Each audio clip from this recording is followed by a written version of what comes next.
여러분 안녕하십니까. 오늘이 금요일 오후 2시 54분을 가리키고 있습니다. 6분 전 3시를 가리키고 있는 시간인데요. 자꾸 이렇게 하다가 트림도 하고 이렇게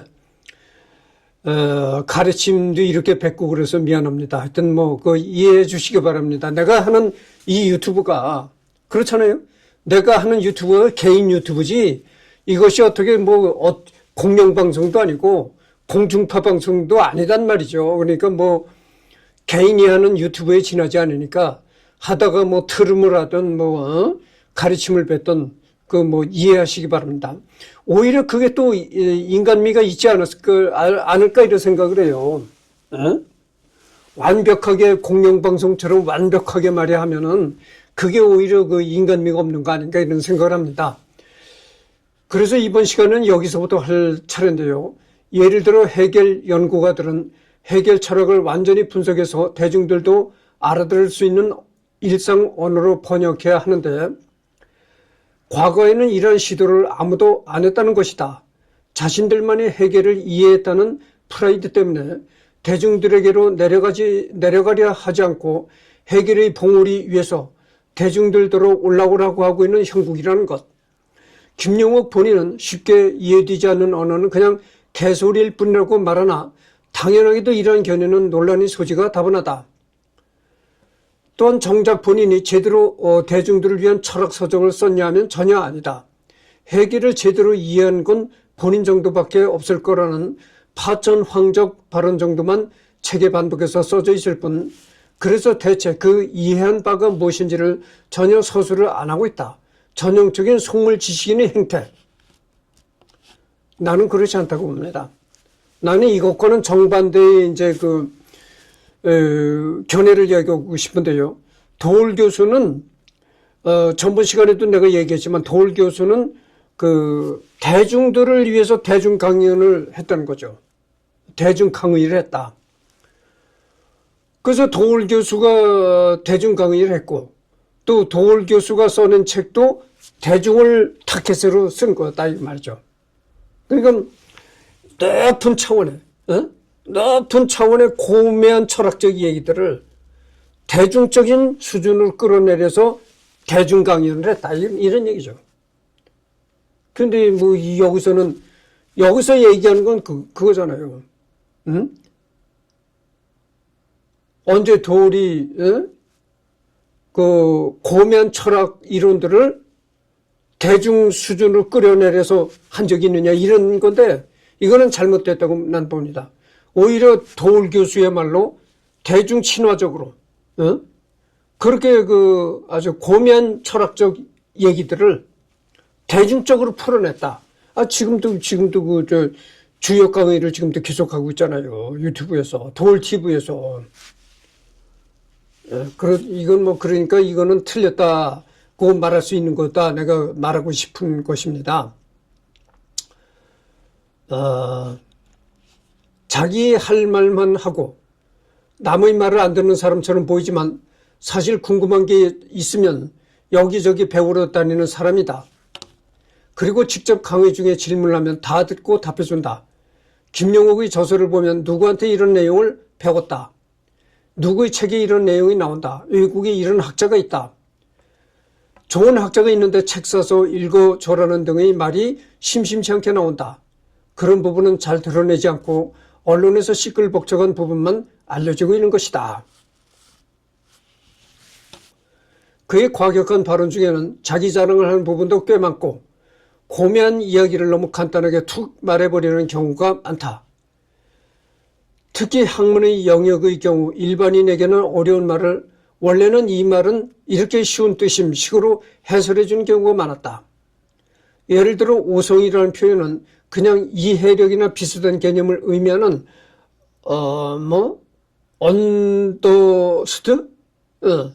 언더스탠딩을 번역한 것인데 이때 번역하는 놈들이 괜히 있어 보이려고 오성이랍시고 번역했다는 것. 근데 사실 이건 1호 중력을 통해 시중에 출판된 철학책들 탓이 크고 그냥 철학과만 가도 선생님들부터가 오성이라는 거 그냥 이성으로 바꾸고 시작하자고 한다. 리슨 오와 인텔리선 인테링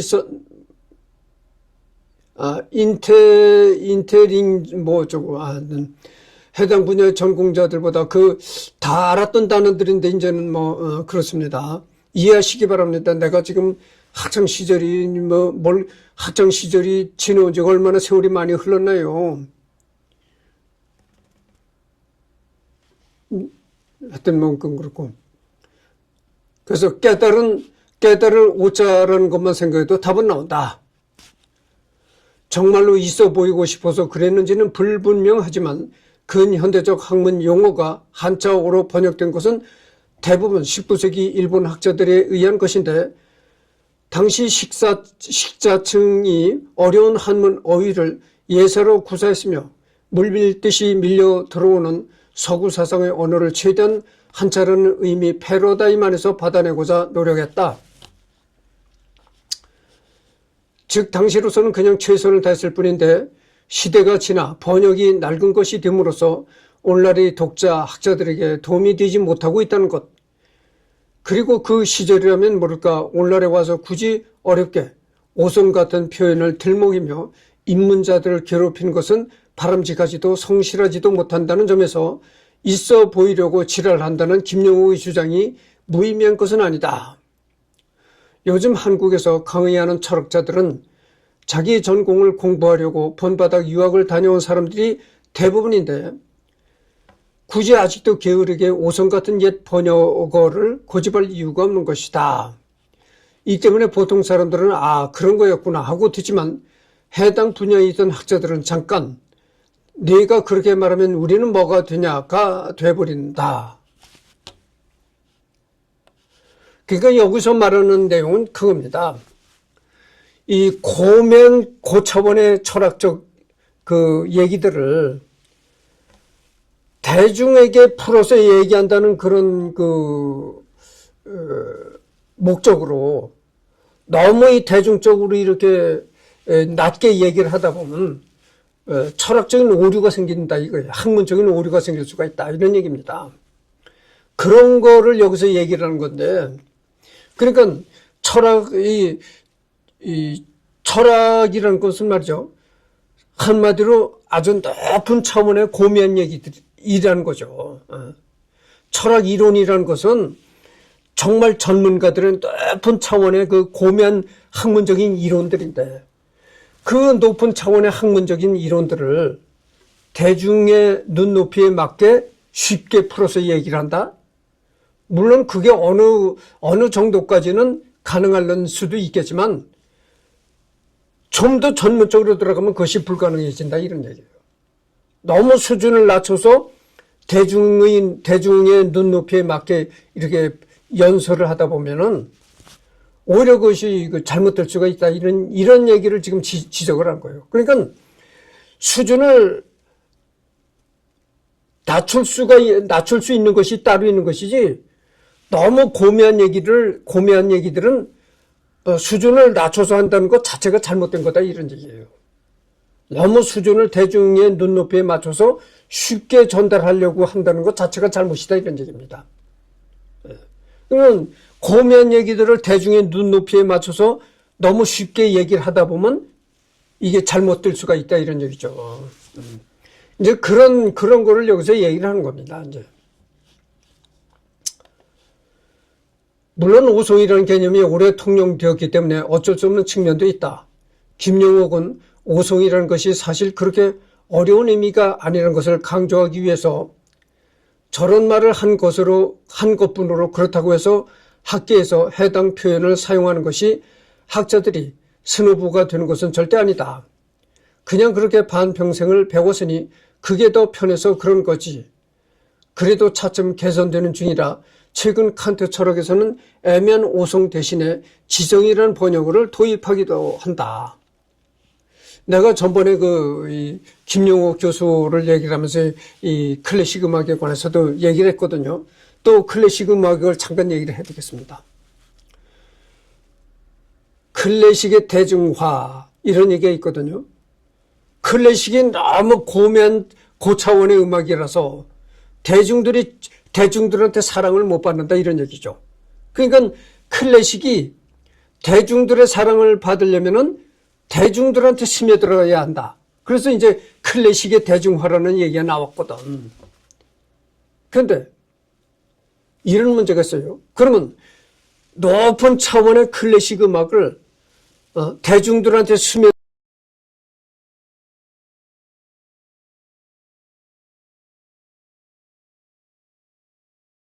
그거는 이미 클래식 음악이 아니다 이런 얘기예요. 언제나 클래식 음악은 고차원의 수준을 그대로 유지를 해야 된다는 얘기죠. 그러니까 클래식 음악이 대중들한테 사랑을 받아야 된다는 목적으로 대중화가 진행이 되면 그건 이미 클래식 음악이 아니다 이런 얘기입니다. 그러니까 대중들이 자꾸 공부를 하고 그래가지고선 대중들이 클래식 세계를 이해를 해야지. 아니 클래식이 대중들한테 사랑을 받아야 된다고 해가지고 변질이 되면 그건 클래식이 아니다 이런 얘기입니다. 그런 이 철학도 그런 차원의 얘기다 이런 얘기예요. 그러니까 예를 들어서 그 가요나 뭐 팝송 이런 거 막 술 먹고 노래 부르면서 그런 거 하잖아요. 술 먹고 마시고 즐기는 음악이 대중음악이다 그거죠. 그러니까 뭐 아싸라 비야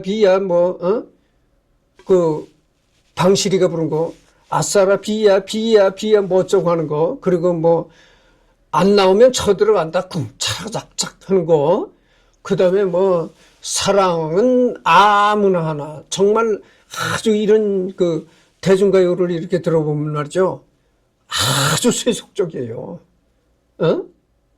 너무나 세속적으로 접근을 하니까 대중들이 야 이거다 좋아한다 이거죠. 아주 대중들한테는 그게 싹싹 들어오는 거야. 그러나 클래식은 그렇게, 물론 클래식도 사랑을 을조리고 사랑을 얘기하는 거지만은 우선 클래식 음악은 느낌 자체가 그렇게 아주 속되게 다가오지 않는다 이런 얘기예요. 그러니까 대중들한테 싹싹 안 들어와. 예를 들어서 내가 분명히 대중음악과 클래식 음악의 차이를 내가 얘기를 하겠습니다. 대중음악은 유흥성이 많다 이거예요. 먹고 마시고 즐기는 그런 속성이 많은 음악이 있고, 클래식 음악이라는 것은 말이죠, 어떤 인간의 사고력, 사상 이런 거를 음으로 나타내는 음악이다 이런 얘기예요. 그러니까 클래식 음악에는 인간의 사상 이런 거가 녹아져 있다 이런 얘기입니다. 그래서 클래식 음악을 예술 음악이라고 하는 거예요. 요즘은 또 예술이라는 말도 너무 남용이 돼가지고, 오남용이 돼가지고, 뭐, 가요도 예술이라고 하잖아요. 네, 진정한 예술이 아니죠. 여러분들 시가, 짧은 한 편의 시가 그냥 뭐,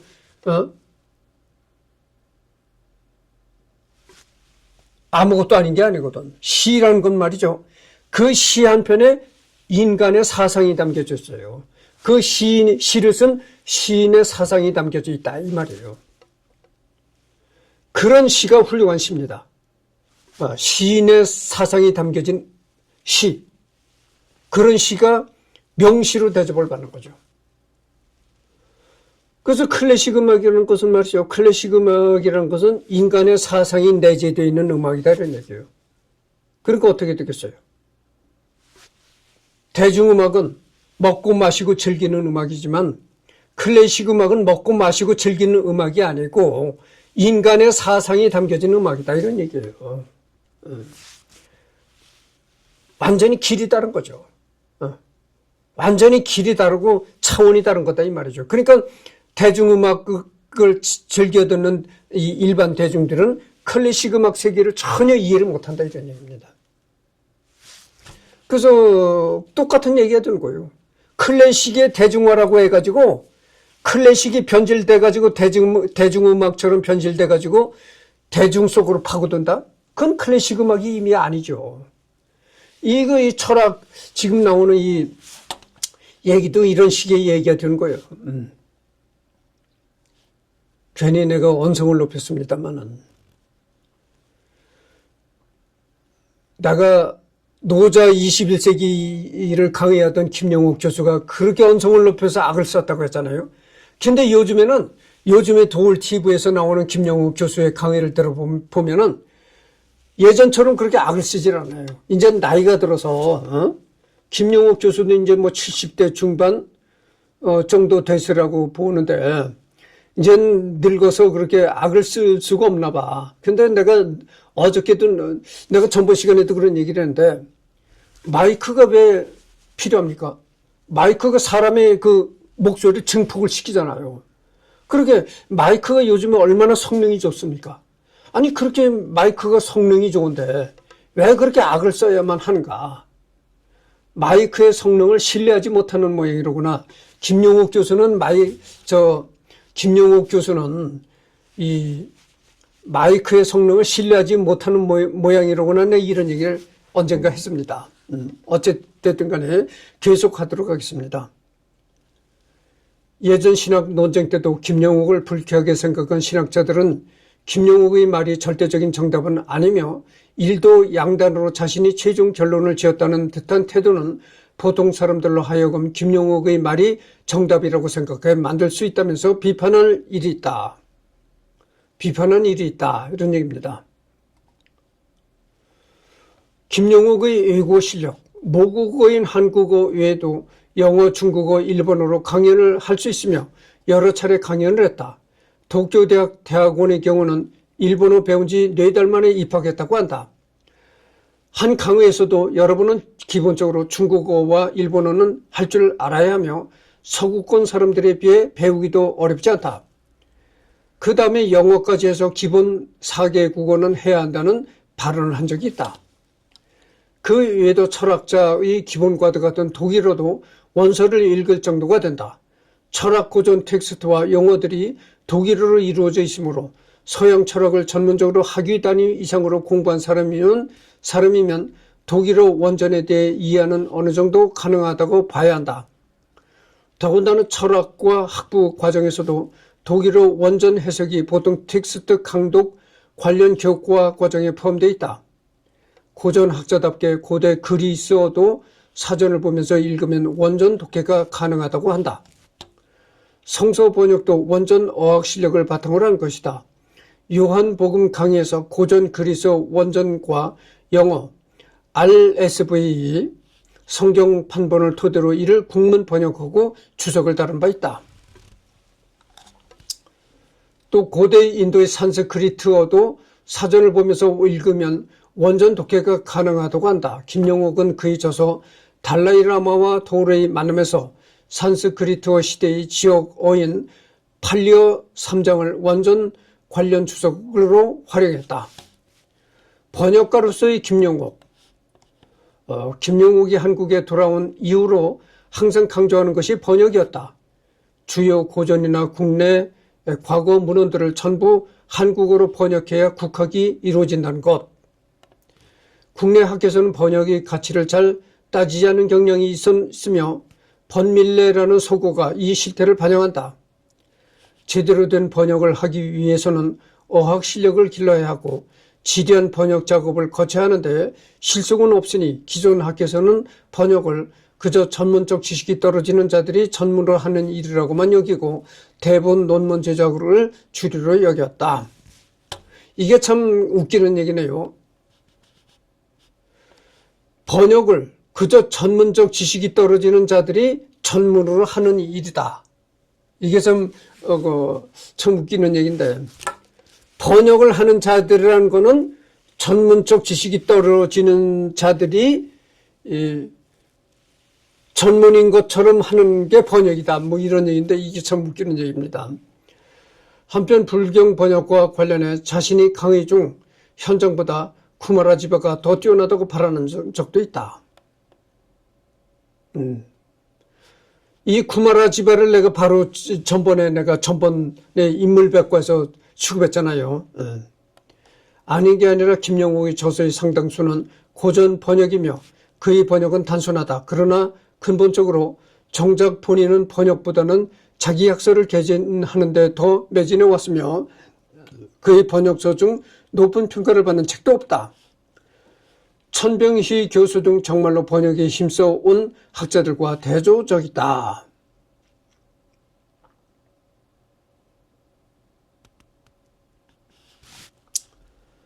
노자를 웃긴 남자. 김용욱 교수가 EBS에 나와가지고 지금으로부터 한 20년 전이죠. 벌써 20년이라는 세월이 흘러갔는데, 여러분들 지내놓고 보면은 세월처럼 빠른 게 없습니다. 정말 날아가는 화살처럼 빠른 게 세월입니다. 어? 아니, 화살보다 더 빠른 것 같이 날아가는 총알처럼 빠른 게 세월이다고죠.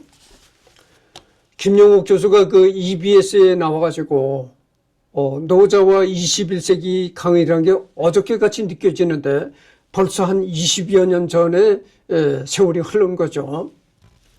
거기서 이제 김용욱 교수가 노자와 21세기를 강의한 후로 각계의 깍층에서 여러 가지 김용욱 교수를 비난하는 얘기도 나오고 그랬었어요. 칭찬하는 얘기도 나오고.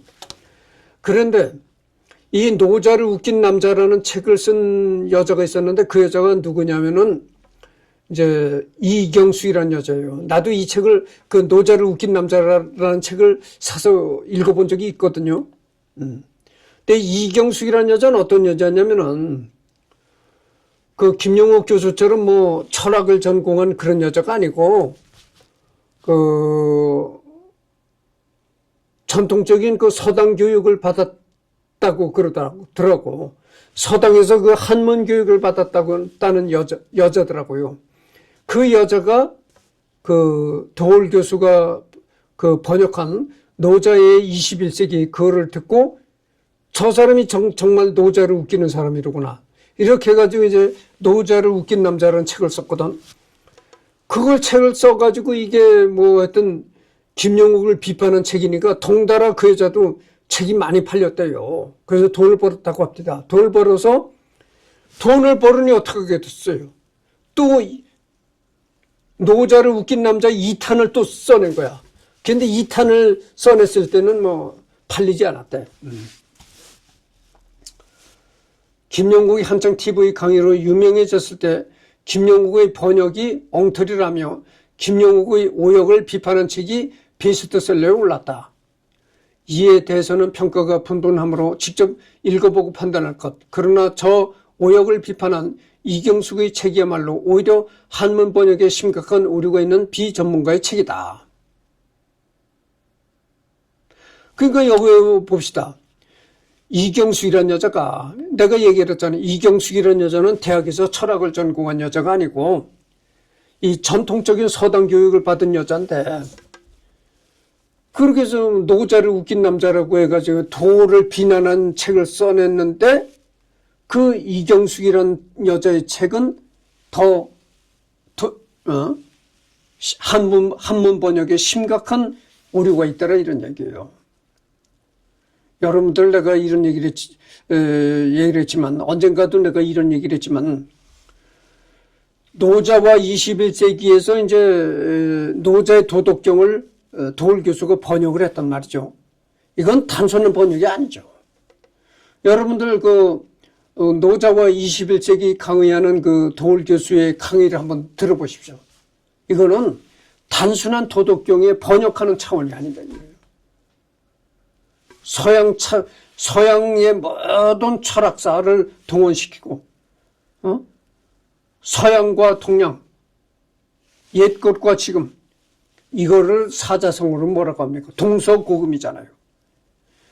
노자의 도덕경 짧은 문장을 번역하는 데에 수많은 지식이 동원이 되는 겁니다.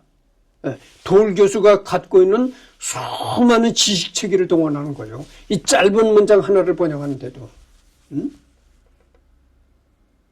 그런 겁니다.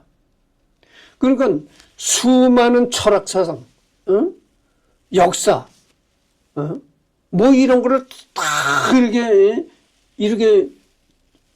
얘기를 하면서 이게 도덕경을 번역해 나간다, 이게.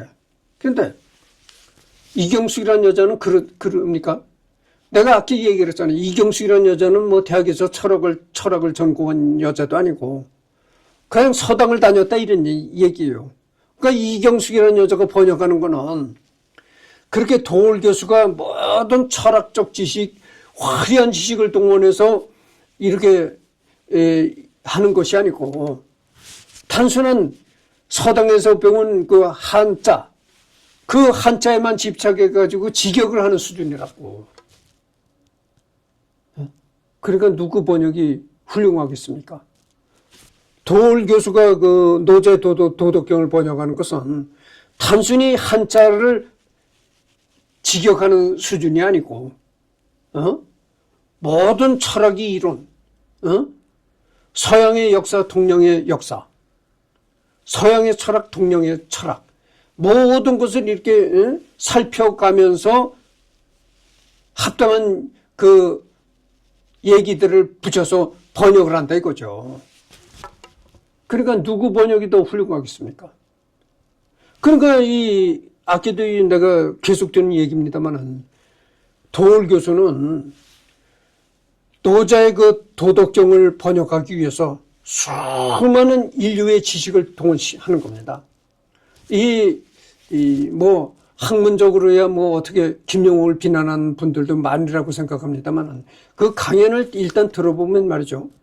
김영옥 교수가 하는 강의를 일단 들어보면 김영옥 교수가 지닌 지식이 참 화려하다는 걸 느낍니다. 그 김영옥 교수가 가진 화려한 지식을 다 동원하는 거예요.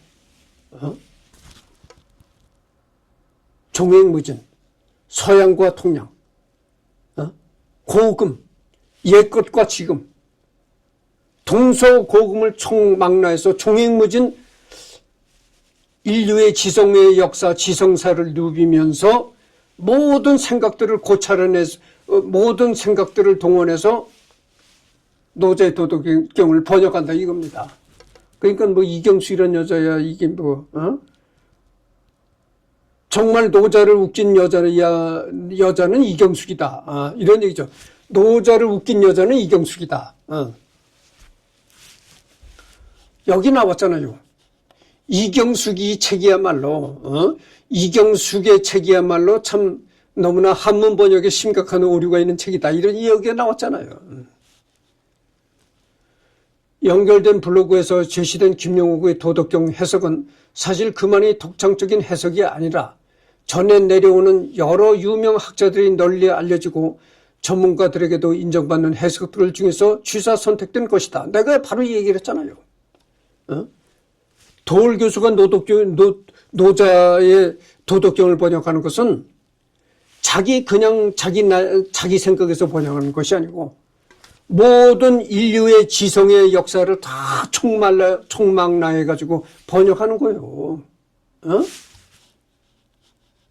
문제의 책은 김영옥의 취사 선택의 문제점을 지적한 것이 아니라 해석 자체를 통째로 부정하고 있는데 이런 태도는 단지 김영옥에 대한 부정이 아니라 몇천 년 이어온 수많은 유명 주석가들의 해석을 송두리째 부정하는 것이다.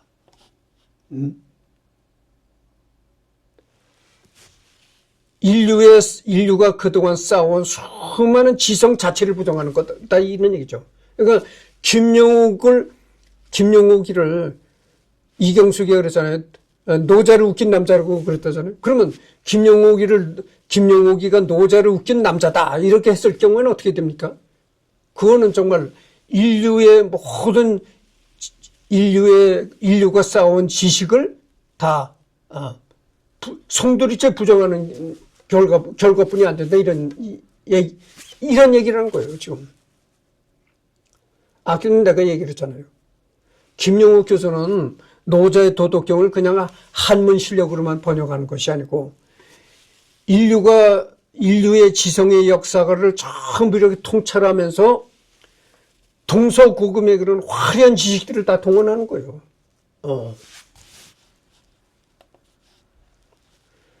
이경숙의 해석이야말로 전혀 일반적이지 않으며 저런 해석은 텍스트 자체 해석이라기보다는 1차 텍스트를 바탕으로 주관적인 2차 텍스트를 구성한 다음에야 가능하며 어학적으로는 접근이 불가능한 해석이다.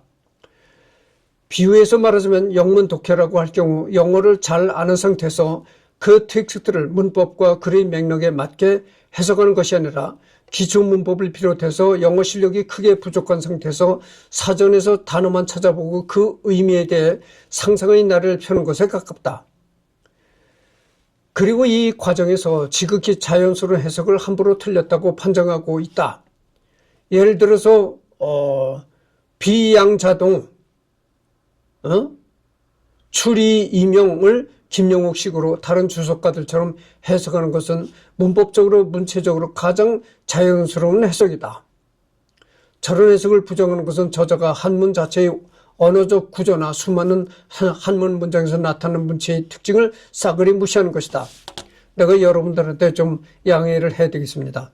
혹시 내가 한문을 읽다가 잘못 읽는다 하더라도 이해하시기 바랍니다.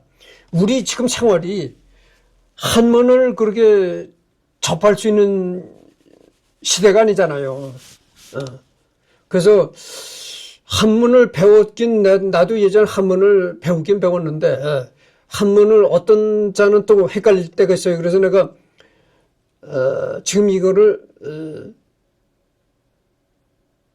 뭐 비양자동이라고 읽었는데 이걸 틀리게 읽었을 수도 있다 이런 얘기죠. 그러니까 틀리게 읽었을 경우에는 이해해달라 이런 얘기입니다. 그다음에 추리 이명 이렇게 읽었는데 이게 틀리게 읽었어도 이해하시기 바랍니다.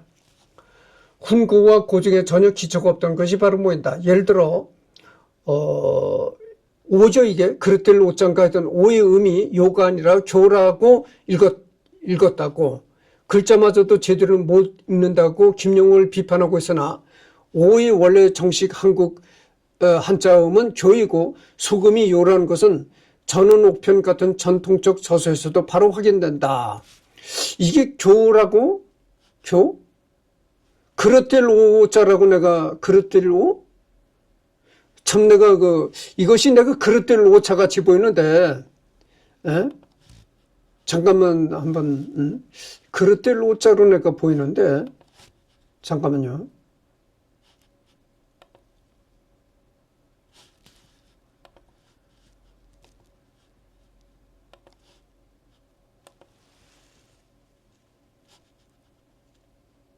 돌요. 그릇될 오자가 아니라 돌요자네요. 돌요자. 내가 잘못 읽었습니다. 하여튼 뭐 이해하시기 바랍니다. 자꾸 이렇게 헷갈릴 때가 있어요. 사실 그래요. 정말 늘 학문 세계에 접해있는 김영옥 교수 같은 분은 잊어먹질 않죠. 한문을 계속 사용하고 그런데 사실 나는 내가 누누이 여러분들한테 얘기를 했잖아요. 밑바닥 사람이라. 이승열이 밑바닥 사람이다. 그럼 밑바닥 사람이 어떻게 살아갑니까? 눈만 뜨면 나가서 이제 돈벌이하고 먹고 살기 바쁘다 이런 얘기죠. 그러니까 눈만 뜨면 나가서 먹고 살기 바쁜 사람이 김영옥 교수처럼 매일 지식 세계에 파묻혀 살 수는 없잖아요. 그러니까 한문을 읽더라도 많이 헷갈릴 수가 있습니다. 그렇게 알아주시기 바랍니다. 사실 내가 한문을 배운 지도 오래됐고 한문을 거의 내가 쓰질 않아요. 그렇잖아요. 여러분들 지금 뭐 거의 한글 전용인 세상인데 한문 쓸 일이 없잖아요. 현대 중국어에 해당되는 교로 읽는 것이 원문의 의미를 더 정확하게 드러낸 것이다.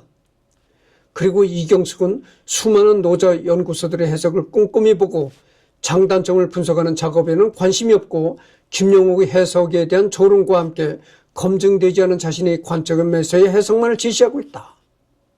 그러니까 이경숙이라는 여자가 쓴 책은 노자가 쓴 모든 서적을 검토해보지도 않았고 그리고 거기에 덧붙여가지고 서양의 무슨 철학서라든가 이런 걸 읽어보지도 않았고 단지 돌을 어떻게 해서 깎아내릴 수가 있을까?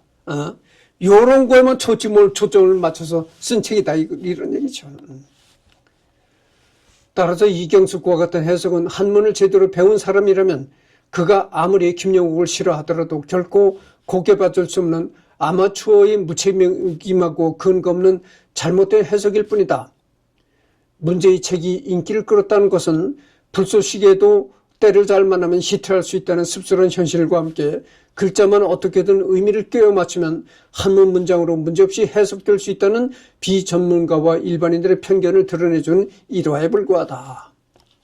이게 참 웃기는 얘기인데, 응? 불쏘시개도, 불쏘시개도 때를 잘 만나면 베스트셀러가 될 수 있다, 이런 얘기입니다.